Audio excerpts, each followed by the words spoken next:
Hello friends, kitchen to സ്റ്റഡിയിലേക്ക് എല്ലാവർക്കും സ്വാഗതം. ഇന്ന് ഞാൻ വന്നിട്ടുള്ളത് ഒരു അടിപൊളി നെയ്യപ്പത്തിൻ്റെ റെസിപ്പിയുമായിട്ടാണ്. നെയ്യപ്പം എന്ന് പറയുമ്പോൾ നമ്മൾ സാധാരണ ഉണ്ടാക്കുന്ന നെയ്യപ്പം എല്ലാവർക്കും അറിയാം, ഉണ്ടാക്കും. അപ്പോൾ ഇന്നത്തെ ഈ നെയ്യപ്പത്തിനൊരു വെറൈറ്റി ഉണ്ട്. കാരണം നമ്മൾ ചെറുതല്ല ഉണ്ടാക്കിയിരിക്കുന്നത്, 2 കിലോ മാവ് കൊണ്ടാണ് ഉണ്ടാക്കിയിരിക്കുന്നത്. അപ്പോൾ ഇത്തിരി അത്യാവശ്യം വലിയ നെയ്യപ്പം തന്നെയാണ്. അപ്പോൾ ഈ വീഡിയോ എടുക്കാനും ചെയ്യാനും ഇത്തിരി റിസ്ക്കും ബുദ്ധിമുട്ടൊക്കെ ഉണ്ടായിരുന്നു. അപ്പോൾ നിങ്ങളെല്ലാവരും എൻ്റെ വീഡിയോ ഒന്ന് കണ്ടു നോക്കുക. ഇഷ്ടപ്പെട്ടാൽ ലൈക്ക് ചെയ്യുക, ഷെയർ ചെയ്യുക, കമൻറ്റ് ചെയ്യുക. അപ്പോൾ നമുക്ക് ഇത്രയും വലിയ നെയ്യപ്പം എങ്ങനെയാണ് ഉണ്ടാക്കിയെന്നൊന്ന് വീഡിയോ ഒന്ന് കണ്ടു നോക്കിയാലോ? പോവാം. അപ്പോൾ നമുക്ക് വീഡിയോയിലേക്ക് പോകാം. എല്ലാവർക്കും സ്വാഗതം. അപ്പോൾ ഹലോ ഫ്രണ്ട്സ്, അപ്പോൾ നമുക്ക് എന്താ പറയുക, വളരെ ടേസ്റ്റി ആയിട്ടുള്ള ആ വലിയ നെയ്യപ്പം എങ്ങനെ ഉണ്ടാക്കുന്നതെന്ന് കണ്ടു നോക്കാം. അതിനുവേണ്ടി എന്തെല്ലാം ഇൻഗ്രീഡിയൻസ് ഞാനിവിടെ എടുത്തിട്ടുണ്ടെന്ന് ഞാൻ പറയാം. ആദ്യം 1.5 കിലോ അരിപ്പൊടി, നമ്മൾ മില്ലിൽ നിന്ന് പൊടിച്ചു കൊണ്ടുവന്ന അരിപ്പൊടിയാണ് 1.5 കിലോ. അതിലേക്ക് 1/2 കിലോ മൈദ എടുത്തിട്ടുണ്ട്. ഒരു വലിയ അരമുറി തേങ്ങ ചിരകി വെച്ച്, നമ്മൾ തേങ്ങ കൊത്തല്ല ചേർക്കുന്നത്, ചിരകിയിട്ട് ആണ് ചേർക്കുന്നത്. പിന്നെ അതുപോലെ തന്നെ 1.5 കിലോ ശർക്കര എടുത്തിട്ടുണ്ട്. ഇത് നമുക്കൊന്ന് തല്ലിപ്പൊട്ടിച്ച് ലായനിയാക്കി എടുക്കണം. പിന്നെ അതിലേക്ക് എടുത്തിരിക്കുന്നത് വലിയ 2 സ്പൂൺ കരിഞ്ജീരകം, എള്ള്, സോഡാപ്പൊടി, ഉപ്പ്, ചുക്ക് പൊടിച്ചത്, ഏലക്ക പൊടിച്ചത്, പിന്നെന്താണ് നമ്മുടെ ജീരകം പൊടിച്ചത്, പിന്നെ നമ്മുടെ നെയ്യ്, പിന്നെ 5 കിലോ ഓയിൽ എടുത്തിട്ടുണ്ട്. അപ്പോൾ ഇത്രയും ഇൻഗ്രീഡിയൻസാണ് നമുക്ക് വേണ്ടത്. ആദ്യം നമുക്ക് ഈ ശർക്കരയൊന്ന് അലിയിച്ചെടുക്കണം. ഈ തേങ്ങയൊന്ന് നെയ്യിലൊന്ന് വറുത്തെടുക്കുകയും വേണം. ഓക്കെ, അപ്പോൾ നമുക്ക് സ്റ്റൗവിലേക്ക് പോകാം. നമ്മൾക്ക് നമ്മുടെ പാൻ ചൂടായി വന്നിട്ടുണ്ട്. അതിലേക്ക് കുറച്ച് നെയ്യ് ഒഴിച്ച് കൊടുക്കാം. 1 ടേബിൾ സ്പൂൺ നെയ്യ് ഒഴിച്ച് കൊടുക്കാം. ഒന്ന് ചൂടായി വരുമ്പോൾ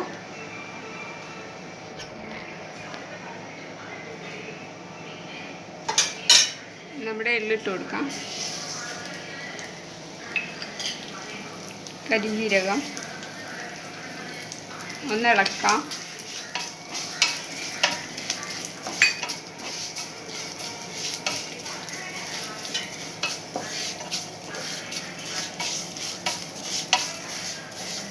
അത് ചൂടായി വരുമ്പോൾ നമുക്ക് തേങ്ങ ചേർത്ത് കൊടുക്കാം.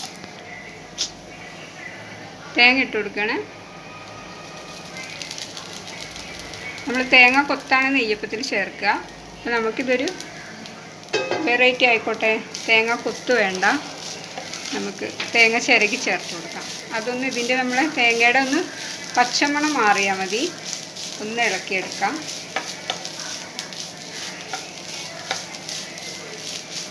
അതിൻ്റെ തേങ്ങാപ്പാലൊന്ന് വറ്റിക്കഴിഞ്ഞാൽ നമുക്ക് ഇതിനുള്ള പൊടികൾ ചേർത്ത് കൊടുക്കാം. എള്ളും കരിഞ്ജീരകവും തേങ്ങയും നെയ്യുമാണത്. ഫ്ലെയിം ഉള്ളിൽ തന്നെ ഇരുന്നോട്ടെ.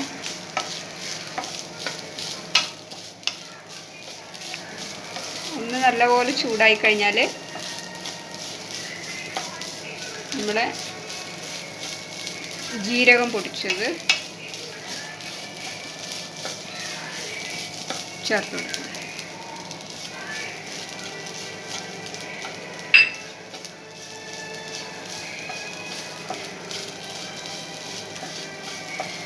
അത് ചൂടായി വരുമ്പോൾ ചുക്ക് പൊടിച്ചത് ചേർത്ത് കൊടുക്കാം.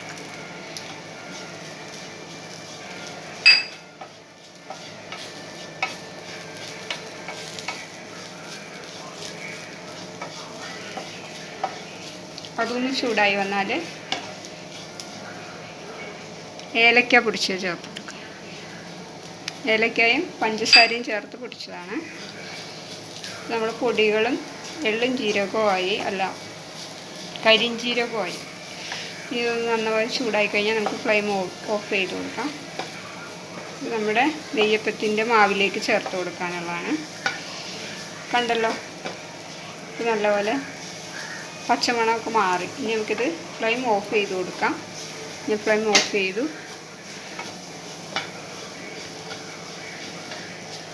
ഒന്ന് ഇളക്കി കൊടുക്കും. ഓക്കെ, ഇനി നമ്മുടെ ശർക്കര ഒന്ന് അലിഞ്ഞു വരണം. അപ്പോഴത്തേക്ക് നമുക്ക് ബാറ്റർ റെഡിയാക്കാം. ഓക്കെ. ഞാനിപ്പോൾ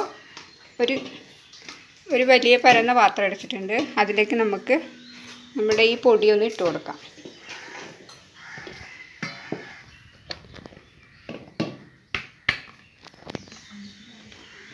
നമ്മൾ 1/2 കിലോ മൈദയും ചേർത്ത് കൊടുക്കും.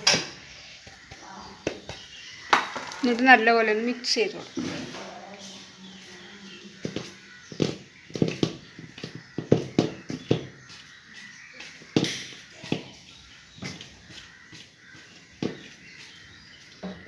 നമ്മൾ 1.5 കിലോ ശർക്കര 1 ലിറ്റർ വെള്ളത്തിലാണ് ഞാൻ അലിയിച്ചെടുത്തിരിക്കുന്നത്.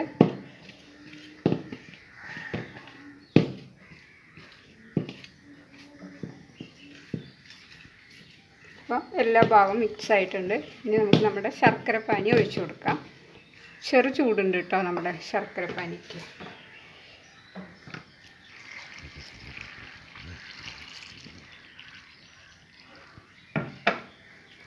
പകുതി ഒഴിച്ചിട്ടുണ്ട്. കലക്കിയെടുക്കും.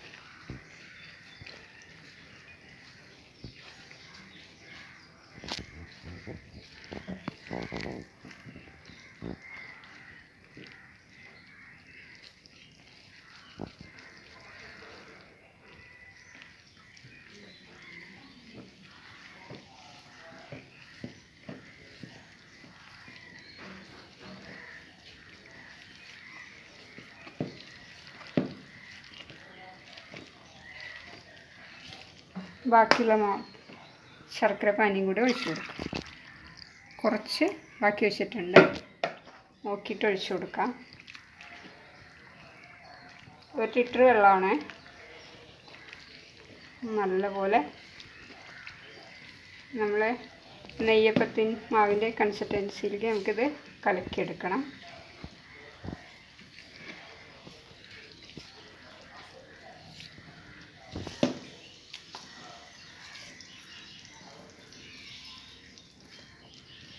ഇതിലേക്ക് നമുക്ക് ബാക്കിയുള്ളതെല്ലാം ചേർത്ത് കൊടുക്കാം.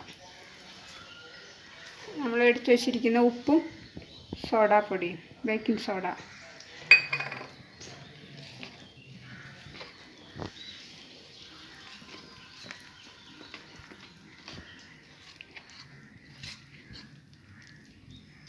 ഇനി ഇതിലേക്ക് നമുക്ക് 2 ടേബിൾ സ്പൂൺ നെയ്യ് ചേർത്ത് കൊടുക്കാം.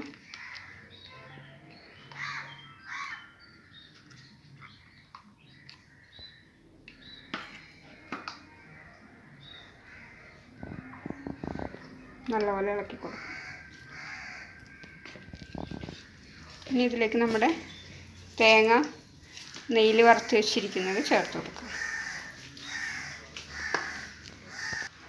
നമ്മുടെ എടുത്ത് വെച്ചിരിക്കുന്ന തേങ്ങ, ഏലക്ക, ചുക്ക്, ജീരകം, കരിഞ്ജീരകം, എള്ള് എല്ലാം കൂടി ചേർത്ത് ഇത് നല്ലപോലെ ഇളക്കി കൊടുക്കാം.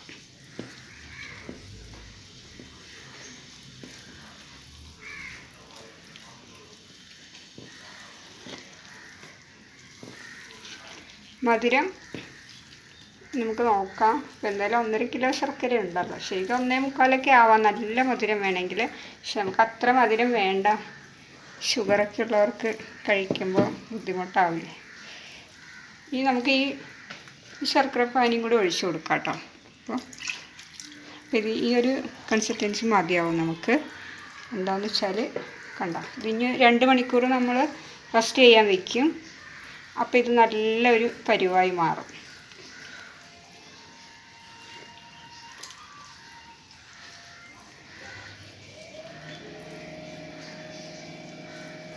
ഇതെല്ലാം നമ്മൾ ചേർത്ത് കഴിഞ്ഞു. ഇത് നമുക്ക് 2 മണിക്കൂറായിട്ട് നമുക്കിത് പൊരിച്ചെടുക്കാം. അപ്പോൾ 2 മണിക്കൂർ വരെ നമുക്കിതൊന്ന് റെസ്റ്റ് ചെയ്യാൻ അടച്ചു വയ്ക്കാം. ഓക്കെ. നമ്മുടെ നെയ്യപ്പത്തിൻ്റെ ബാറ്റർ ഒന്ന് തുറന്ന് നോക്കാം. 2 മണിക്കൂർ റെസ്റ്റ് ചെയ്യാൻ വെച്ചതാണ്. ഇത് നല്ല പാകത്തിനുള്ളൊരു കൺസിസ്റ്റൻസി ആയിട്ട് ഇരിപ്പുണ്ട്. കണ്ടല്ലോ. ഇത് നമുക്ക് ഫ്രൈ ചെയ്തെടുക്കാം. സ്റ്റൗവിലേക്ക് പോകാം. സ്റ്റൗ ഓൺ ചെയ്യാം. നമ്മൾ ഇത്തിരി വലിയ അടുപ്പിലാണ് നമ്മൾ ഫ്രൈ ചെയ്തെടുക്കുന്നത്. നമ്മൾ വലിയ ഉരുളിയാണ് വെക്കുന്നത്. അപ്പോൾ നമുക്ക് ഉരുളി വെച്ച് കൊടുക്കാം. ഉരുളി നല്ലപോലെ ചൂടായിട്ട് ഓയിൽ ഒഴിച്ചു കൊടുക്കാം. നമ്മുടെ ഉരുളി ചൂടായിട്ടുണ്ട്, ഓയിൽ ഒഴിച്ചു കൊടുക്കാം.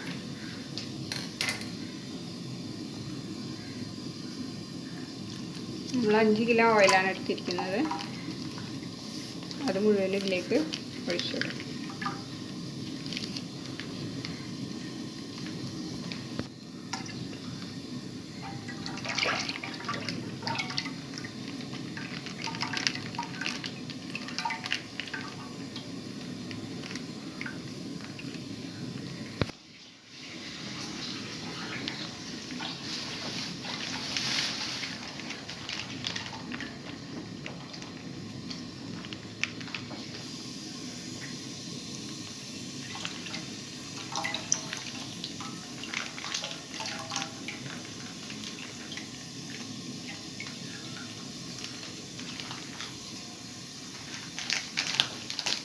അഞ്ചാമത്തെ കിലോ ഓയിൽ ഒഴിച്ചു കേട്ടോ.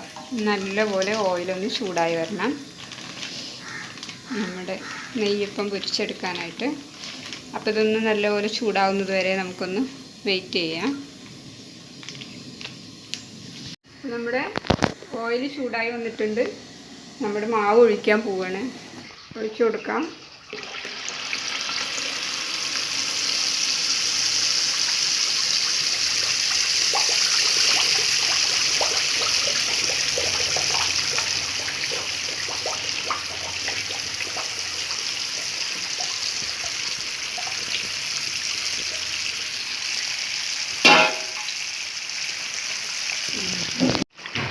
ഇതിപ്പോൾ നമ്മുടെ നെയ്യപ്പം അടിഭാഗം മൊരിഞ്ഞ് വന്നിട്ടുണ്ട്, ഇനി തിരിച്ചിടണം.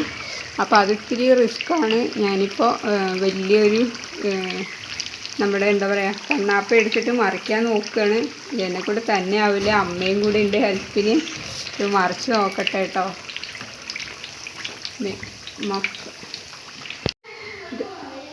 ഇത് നമ്മുടെ നെയ്യപ്പം ആയിട്ടുണ്ട്. ഭയങ്കര റിസ്ക്കൊക്കെ എടുത്തിട്ടാണ് ഞാനിപ്പോൾ ഇത് എടുത്തത് കേട്ടോ. അപ്പോൾ ഞാൻ മറിച്ചിടുന്നൊന്നും എനിക്ക് കാണിക്കാൻ പറ്റിയില്ല. അപ്പോൾ ഞാനിത് മറ്റൊരു പാത്രത്തിലേക്ക് മെല്ലെ പൊക്കി വെക്കുകയാണ്. കാണുന്നുണ്ടല്ലോ അല്ലേ, ഇതാ മെല്ലെ വെച്ചു. ഭയങ്കര വെയിറ്റാണ്. ഓ കുഞ്ഞ് ചൂടാറട്ടെ കേട്ടോ, എന്നിട്ട് ബാക്കി ഞാൻ പറയാം. ഞാൻ ആകെ കൈയൊക്കെ വഴുതി ഒരു വല്ലാത്തൊരവസ്ഥയായി. ഒന്ന് ചൂടാറട്ടെ, എന്നിട്ട് നമുക്ക് ബാക്കി പറയാം. ഹലോ ഫ്രണ്ട്സ്, ഇതാ അപ്പോൾ നമ്മുടെ ആ ബുദ്ധിമുട്ടായിട്ടുള്ള ആ നെയ്യപ്പം ഇപ്പം അടിപൊളിയായിട്ട് സുന്ദരമായിട്ട് റെഡിയായി വന്നിട്ടുണ്ട്. കണ്ടല്ലോ, എനിക്ക് തിരിച്ചിടുന്ന വീഡിയോ ശരിക്കും എനിക്കത് പിടിക്കാൻ പറ്റിയില്ല. ഭയങ്കര ചൂടും വെയിറ്റൊക്കെ ആയിട്ട് ഭയങ്കര ബുദ്ധിമുട്ടോടുകൂടി ഞാൻ എങ്ങനെയൊക്കെയോ തിരിച്ചൊക്കെ ഇട്ടു. അപ്പോൾ അത് ഞാൻ വീഡിയോയിൽ ഉൾപ്പെടുത്തിയെന്ന് പോലും എനിക്കിപ്പോൾ നോക്കിയാലേ അറിയാൻ പറ്റുള്ളൂ. അപ്പോൾ നമ്മുടെ നെയ്യപ്പൊക്കെ അടിപൊളിയായി വന്നു. പിന്നെ അതുപോലെ തന്നെ നമ്മൾ ആദ്യം മാവ് ഒഴിച്ചപ്പോൾ തന്നെ നമ്മുടെ എണ്ണ അങ്ങോട്ട് പതഞ്ഞ് പൊങ്ങി വന്നു കേട്ടോ. അപ്പോൾ അതുകൊണ്ട് എനിക്ക് പെട്ടെന്ന് ആ മാവ് നിർത്തേണ്ടി വന്നു, കയ്യിലേക്ക് ചൂട് തട്ടി. അപ്പോൾ എന്നിട്ട് അത് നിർത്തി പിന്നെ അത് ഞാൻ ആ ഒഴിച്ച മാവ് ഞാൻ കോരിയെടുത്തു. എന്നിട്ട് നമ്മൾ രണ്ടാമത്തെയാണ് ഒഴിച്ചത്. പക്ഷേ അതിൽ കുറച്ച് മാവ് പോയുള്ളൂ, എന്നാലും ഇത് നമ്മൾ ഇപ്പോൾ 2 കിലോ തൂക്കം തന്നെ നമ്മൾ ഇപ്പോൾ ഈ നെയ്യപ്പത്തിന് ഉണ്ട്. അതുപോലെ തന്നെ നല്ല ടേസ്റ്റ് ഉണ്ട്. കഴിച്ച് നോക്കിയപ്പോൾ ഞാൻ ആ ബാക്കിയുള്ളത് മുരിഞ്ഞൊക്കെ കഴിച്ചപ്പോൾ നല്ല ടേസ്റ്റാണ്, നല്ല സോഫ്റ്റ് ഉണ്ട്, നല്ല ഇതൊക്കെ ഉണ്ട്. അപ്പോൾ നല്ലൊരു അടിപൊളി നെയ്യപ്പമായിട്ട് കിട്ടിയിട്ടുണ്ട്. അപ്പോൾ ഞാൻ ചെയ്യുന്ന വീഡിയോ നിങ്ങൾ കണ്ടെന്ന് വിശ്വസിക്കുന്നു. വീഡിയോ ഇഷ്ടപ്പെട്ടാൽ ലൈക്ക് ചെയ്യുക, ഷെയർ ചെയ്യുക, കമൻറ്റ് ചെയ്യുക. അപ്പോൾ അതുപോലെ തന്നെ ആദ്യമായി കാണുന്നവരാണെങ്കിൽ ഒന്ന് സബ്സ്ക്രൈബ് ചെയ്ത് സപ്പോർട്ട് ചെയ്യുക. അപ്പോൾ നാളെ മറ്റൊരു വീഡിയോ ആയിട്ട് വരാം. നന്ദി, നമസ്കാരം, താങ്ക് യു.